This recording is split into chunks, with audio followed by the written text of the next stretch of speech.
Hey everyone, my name is Gringo Gary, and today I'm talking about one of the biggest backfires I've ever seen in my time on the internet. If you're terminally online like I am, you've probably noticed the trend of women across various social media platforms complaining about not getting approached by men in public anymore. Here's a couple of the videos that have been circulating. I better pay attention to me tonight. I'm so fucking sick of this shit. Oh my god. Touch a boob, buy a drink. I mean, it's like very fucking simple. Tell me why every day I go out looking adorable, tits bouncing, skin glistening, and yet nobody ever hits on me or approaches me. Ever. Oh my god, like please. I'll take a fucking construction worker catcall at this point. Please. Well, maybe it's because of things like this. I'm literally shaking right now because I just had a man approach me in a parking lot and it went fine. And I'm going to tell you why it went fine and how to address it, because it was in a book I read and this is how you're supposed to address it, but it scared me. I'm literally shaking. So this guy, I am alone with my son, by myself, a woman, and a male approached me in a parking lot. He's, "Excuse me, miss," and I don't know why in the hell he was approaching me or what he was trying to do. And before he was probably 30 feet from me when he said, "Excuse me, ma'am." And I turned around and I literally yelled at him and I said, "Do not approach me." And he immediately started going in the other direction. And I just kept saying it over and over and over. I said, "Do not approach me. Do not approach me." And he, of course, got what the F did it? He started cussing and yelling, what's your problem? And I looked at him and he actually then crossed a couple cars down from my car. He didn't come anywhere near me. He crossed a couple cars down from my car and was like, continuing to cuss and say, "What's your problem?" And I said, "You do not approach women in a parking lot." I just kept saying, "Do not approach me. You do not approach women in a parking lot," yelling it. No male should ever approach a woman in a parking lot. Ever. No male should ever approach a woman in a parking lot. And if a male does approach you, you need to turn around and use the strongest voice that you can possibly use with them. Don't be polite. They need to literally screw off. No male should be approaching you in a parking lot. "Excuse me, ma'am, you dropped your wallet." Do not approach me. Do not approach me. Do not approach me. A lot of men have responded to these videos of women complaining, citing things like the Me Too movement and instances of men being labeled as creeps and accused of sexual harassment / inappropriate misconduct / predatory behavior just for approaching women, especially in cases where they were shamed on social media for hundreds of thousands or even in some cases millions of people to see. Some have also mentioned that even mid-women have massively overinflated egos and unrealistic expectations and standards, largely thanks to dating apps and having endless waves of simps lining up in their DMs, desperate for any female attention they can get. Not to mention the women on social media outright saying that they won't even consider dating a guy who's shorter than 6'5" and makes less than $300,000 goddamn dollars per year. Other guys brought up the fact that people are more replaceable these days, and that there's always going to be another guy with more money and more charisma just a few swipes away, saying they're tired of getting constantly ghosted and feel like dating is no longer worth the effort. Recent studies have shown that around 63% of men aged 18 to 29 are reportedly single, which is significantly higher than the women in the same age group, of which about 34% are reportedly single, suggesting that more women are either sharing the same guys or dating older men outside of their age group. About 44% of Gen Z men are said to have had zero relationship experience as teenagers, and that 57% of single adults aren't even interested in dating. If you thought the dating market was already bad enough, it just got worse. Introducing the Tea App. In 2023, a guy with Jewish physiognomy by the name of Sean Cook launched the Tea App, and he was supposedly motivated to build the app because his mom kept dating criminals.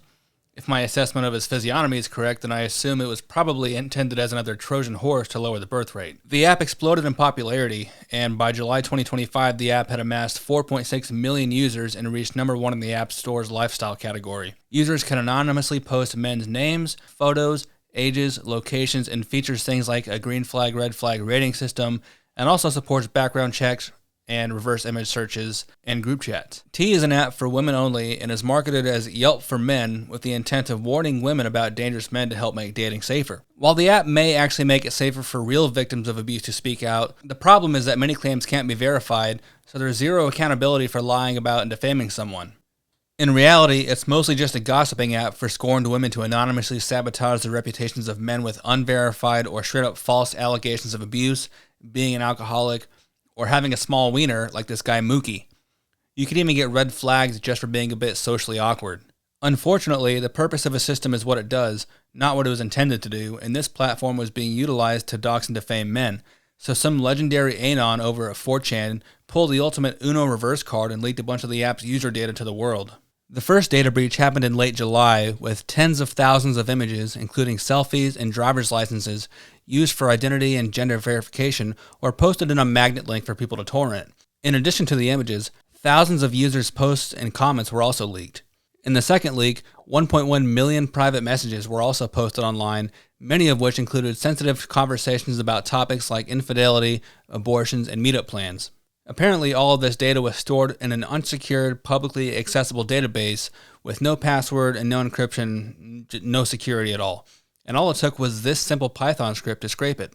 The app's terms of service claimed that the driver's licenses were deleted after verification, but instead they were stored insecurely, putting users at a now increased risk of being victims of identity theft, fraud, deepfake revenge porn, and whatever else that data can be used for. As you can imagine, women across the internet were outraged that other women's pictures and info were posted online without their permission after using an app where you post other people's pictures and info online without their permission. In response to the data breaches, T hired a bunch of cybersecurity pros and claimed the breaches only affected pre-February 2024 users with no email or phone leaks, but the damage was already done. They're now facing a class action lawsuit, and the app has been hidden on some app stores like Google Play, and there's increasing pressure to have the apps removed from the stores entirely. The data breach and the virality of the app spawned a handful of retaliatory sites and apps, including a similar app for men to rate women called Box Score that is said to be in development, and also an interactive Roasties map that showed the locations of users using the leaked driver's license metadata, and a site called teaspill.fun that turned the leaked selfies into a hot or not game. And it turns out most of the women using the app are fat and ugly. Go figure. Unfortunately, teaspill.fun has been taken down, but it was fun while it lasted. So yeah, an app built to protect women turned into a public wall of shame for men, and then got flipped on its head in the funniest way possible. And honestly, if we keep going down this path with all these Yelp-style apps and reputation trackers designed to rate your performance in every aspect of life, it's not hard to imagine all of this data eventually getting mashed together into one big dystopian social credit score system. I mean, the infrastructure is already here. It's already been built. Anyway, that's where we're at. A dating scene so paranoid that men are avoiding women, women are turning to anonymous smear campaign apps, and the internet is basically one bad breakup away from destroying your life. So what do you think? Is the Tea app actually making dating safer, or is it just nuking whatever trust was left between men and women? Let me know what you think down in the comments below, and if you liked the video, hit that like button, and don't forget to subscribe. And before I go, a quick shout out to today's sponsor, documentaryunderground.com. If you like content that's way too real for Netflix and probably violates at least 3 community guidelines, this is your new rabbit hole. It's packed with documentaries you won't find on mainstream platforms, and it's completely free. Check it out and thank me later. Peace.